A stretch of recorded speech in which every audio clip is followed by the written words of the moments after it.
Hello and welcome back to my YouTube channel. Today we are going to discuss about meritorious school entrance test के बारे में कुछ important चीज़ें जो है वो हम डिस्कस करने वाले हैं कि बेसिकली मेरिटोरियस स्कूल का जो एंट्रेंस टेस्ट होता है उसका डिफ़िकल्टी लेवल क्या होता है, क्या कौन सी बुक्स आप पढ़ सकते हो, किस किस सब्जेक्ट्स से ये डील करता है, हर एक सब्जेक्ट के कितने क्वेश्चंस आते हैं, हर क्वेश्चन कितने नंबर का होता है और वेदर इसमें नेगेटिव मार्किंग होती है या नहीं, और आपको एंट्रेंस क्लियर करने के लिए कितने नंबर की ज़रूरत जो है वो होती है। तो कुछ ऐसे ही पॉइंट्स को आज हम डिस्कस करने वाले हैं। सो मूव करते हैं अपनी नेक्स्ट स्लाइड के ऊपर, जहाँ पे आज हम डिस्कस करने वाले हैं about exam pattern, marking scheme क्या होगी और नेगेटिव मार्किंग के बारे में। एग्ज़ाम पैटर्न में हम देखेंगे कौन कौन से सब्जेक्ट्स आते हैं, किस लेवल की डिफ़िकल्टी आती है। मार्किंग स्कीम के अंदर हम देखेंगे कि किस सब्जेक्ट में से कितना पेपर आता है, कितने क्वेश्चंस आते हैं, टोटल कितने मार्क्स का पेपर होता है, कितने आपको क्वालिफाई करने के लिए चाहिए होते हैं।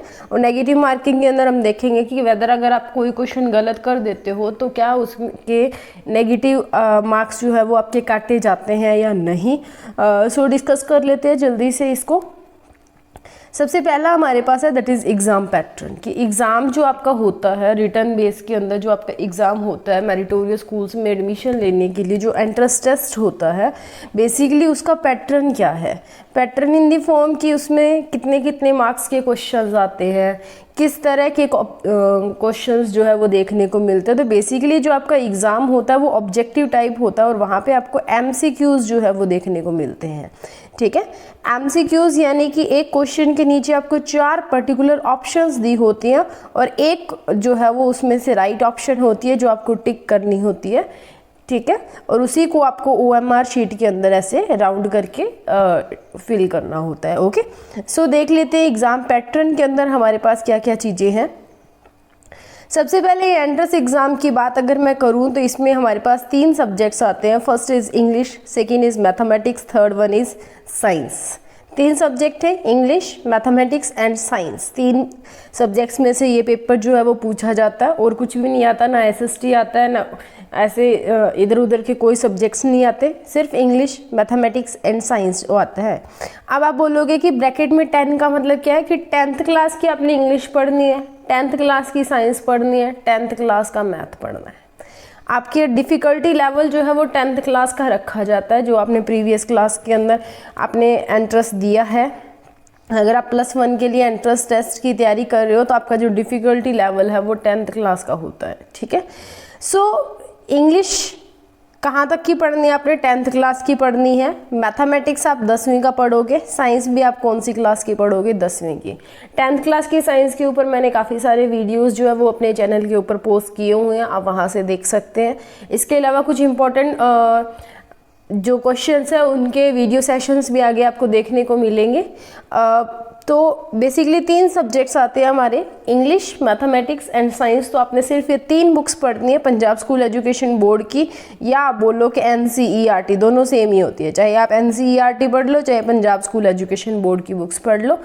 NCERT की बुक्स ही जो होती है उनको ही आगे थोड़ा बहुत मॉडिफाई करके पंजाब स्कूल एजुकेशन बोर्ड की बुक्स बनाया जाता है। तो आप कोई भी बुक पढ़ सकते हो। ठीक है, और मीडियम आपको आई थिंक तीनों देखने को मिलते हैं, अदरवाइज 2 मीडियम तो आपको देखने को मिलेंगे, इंग्लिश और पंजाबी। और अगर आपका कोई क्वेश्चन गलत होता है, अगर किसी क्वेश्चन की स्टेटमेंट गलत होती है तो इंग्लिश वाला जो होगा उसको जो है वो प्रेफरेंस दी जाएगी, यानी कि इंग्लिश के अंदर उसकी जो स्टेटमेंट है उसी को सही माना जाएगा, पंजाबी वाली को नहीं माना जाएगा। सो 3 सब्जेक्ट्स हम पढ़ेंगे, English, mathematics and science. Important videos के ऊपर आपको डेली एक वीडियो देखने को इंपॉर्टेंट क्वेश्चन के ऊपर आपको डेली एक वीडियो देखने को मिलेगी। उसके अंदर हम 20 to 30 क्वेश्चंस को कवर करने की ट्राई करेंगे। इसके अलावा आप मेरे टेलीग्राम चैनल को ज्वाइन कर सकते हो, वहाँ पे मैं डिफरेंट क्विज डाल दूंगी साइंस, मैथ और इंग्लिश के रिलेटेड। वहाँ से भी आप अपनी तैयारी जो है वो कर सकते हो, लिंक आपको डिस्क्रिप्शन में मिल जाएगा। सो नेक्स्ट क्या बात करते हैं, नेक्स्ट है हमारे पास अगला point, the entrance examination is divided into 3 parts and each part will be of 1 subject. आपके 3 पार्ट्स के अंदर डिवाइड होता है, पार्ट 1, पार्ट 2 एंड पार्ट 3। हर एक पार्ट के अंदर एक एक सब्जेक्ट जो है वो होता है। मान लो फर्स्ट पार्ट के अंदर आपको इंग्लिश दे दी, सेकंड पार्ट के अंदर आपको मैथ्स दे दिया जाता है, थर्ड पार्ट के अंदर आपको साइंस दे दी जाती है। तो 3 पार्ट्स के अंदर आपके पास आएगा। मैथ्स, इंग्लिश और साइंस, 3 सब्जेक्ट हैं, 3 अलग अलग आपके पार्ट्स देखने को मिलेंगे आपको पेपर के, ठीक है, first part, second part and third part. Next है आपका लेवल ऑफ एंट्रेंस टेस्ट जो है वो बेस्ड होता है 10th क्लास के ऊपर as per the stream chosen by the candidate, ठीक है। 10th क्लास की डिफिकल्टी जो है वो आपको देखने को यहाँ पे मिलेगी। Next one is in order to qualify Punjab meritorious school CET, CET का मतलब common entrance test, candidate will have at least secure 33% marks in each part of the examination. Total 3 part है, हर पार्ट के अंदर आपके 33% मार्क्स होने चाहिए अगर आपको क्वालिफाई करना है मेरिटोरियस स्कूल के एग्ज़ाम को। और टोटल आपके पूरे तीनों के मिला के हर एक पार्ट में आपको 33% लेने हैं और टोटल आपको मिला के 50% मार्क्स जो है वो आपके होने चाहिए। दैट मीन्स क्या है कि अगर आपका 100 मार्क्स का एग्ज़ाम है, 100 मार्क्स के एग्ज़ाम के अंदर आप कब क्वालिफाई करोगे, जब आपके 50 नंबर आएंगे, यानी कि 50%, हाफ जो है वो आपके नंबर होने चाहिए। अगर 150 मार्क्स का है तो 75 मार्क्स होने चाहिए, 100 मार्क्स का है तो 50 मार्क्स आपके आने चाहिए। और हाँ, हर एक पार्ट के अंदर 33% आपके मार्क्स होने चाहिए तो ही आपको क्वालिफाई माना जाता है। ऐसा नहीं है कि आपने क्या किया, एक पार्ट के अंदर तो पूरा 70% सिक्योर कर लिया और दूसरे के अंदर अगर आपने 30% ही सिक्योर किया है तो आपका एलिजिबिलिटी वो वहाँ पे ख़त्म हो जाती है। तो एटलीस्ट 33% मार्क्स आपके हर एक के अंदर होने चाहिए। पार्ट 1 के अंदर भी 33, पार्ट 2 के अंदर भी 33, पार्ट 3 के अंदर भी 33, तो एटलीस्ट 33 तो आपके होने ही चाहिए। बाकी कईयों में ज़्यादा हो सकते हैं, ज़्यादा आप ले सकते हो, बट 33 से कम नहीं आनी चाहिए, ठीक है। उसके बाद में बात करें अगर मार्किंग स्कीम की कि कितने मार्क्स के क्वेश्चंस आते हैं, इंग्लिश में से कितने मार्क्स का पेपर आता है या कितने क्वेश्चंस आते हैं, तो उनके बारे में देख लेते हैं। तो टोटल नंबर ऑफ क्वेश्चंस जो हमारे पास होते हैं दैट आर 100 क्वेश्चन आपसे पूछे जाते हैं आपके एग्ज़ाम के अंदर। उसमें से मैक्सिमम मार्क्स आपके 100 होते हैं। हर एक क्वेश्चन 1 नंबर का होता है, 100 क्वेश्चन होते हैं, 100 नंबर का आपका पेपर होता है। सब्जेक्ट वाइज क्वेश्चन, इंग्लिश के 30 क्वेश्चन आपसे पूछे जाते हैं, साइंस के 35 क्वेश्चन पूछे जाते हैं, मैथ्स के 35 क्वेश्चन पूछे जाते हैं। तो अब आप अपने हिसाब से लगा सकते हो कि अगर आपको साइंस मैथ के अंदर इंटरेस्ट है तो 35, 70 और इंग्लिश को आप उतना कर सकते हो जिससे आपके 33% मार्क्स जो है वो आ जाए। इसका 33% निकाल लो, ठीक है। अप्रॉक्सीमेटली 10 मार्क्स आपके इंग्लिश में आ जाए, उतना पढ़ सकते हो अगर आपकी इंग्लिश वीक है तो, ठीक है। सो 30 क्वेश्चन जो है वो आपके इंग्लिश से पूछे जाते हैं। हर एक क्वेश्चन 1 नंबर का होता है, तो 30 नंबर का पेपर इंग्लिश का आता है, 35 नंबर का पेपर मैथ्स में से आएगा एंड अगेन 35 नंबर का पेपर जो है वो किस में से आता है, साइंस में से आता है, ठीक है।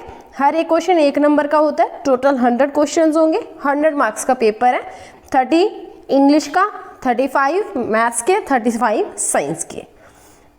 नेक्स्ट बात कर लेते हैं कि नेगेटिव मार्किंग होती है या नहीं। तो ये सबसे बड़ा फैक्ट होता है किसी भी, अगर आप ऑब्जेक्टिव टाइप या एमसीक्यू टेस्ट या किसी भी एंट्रेंस टेस्ट के लिए जाते हो या किसी भी कम्पिटिटिव एग्जाम के लिए जाते हो, तो क्या उसमें नेगेटिव मार्किंग है या नहीं।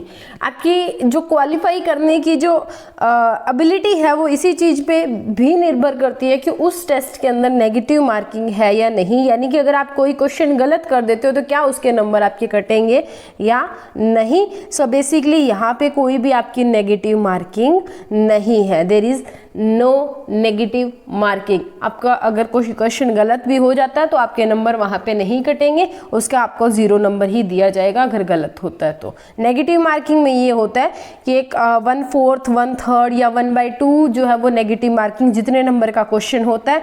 तो अगर 2 नंबर का क्वेश्चन है, 1/4 नेगेटिव मार्किंग करते हैं तो आपके 0.25 समथिंग, 0.5 समथिंग नंबर जो है वो काट लिए जाते हैं। नेगेटिव का मतलब आपके क्वेश्चन गलत करने पे आपके कुछ नंबर कटेंगे, बट यहाँ पे अगर आपका क्वेश्चन गलत है तो आपको 0 नंबर मिलेंगे, ना कटेंगे ना जुड़ेंगे, ठीक है। सो कोई नेगेटिव मार्किंग नहीं होती है, okay. So this is all about meritorious school exam का पैटर्न क्या है, उसकी मार्किंग स्कीम क्या है, कैसे कैसे आप पढ़ सकते हो, कौन सी बुक्स पढ़ो। तो NCERT बेस्ट है। 10th तक की 10th क्लास की NCERT की बुक्स पढ़ लो, ठीक है। इंग्लिश की बुक्स पढ़ लो, साइंस और मैथ के लिए एनसीईआरटी आप प्रेफर कर सकते हो, बहुत अच्छी बुक्स है।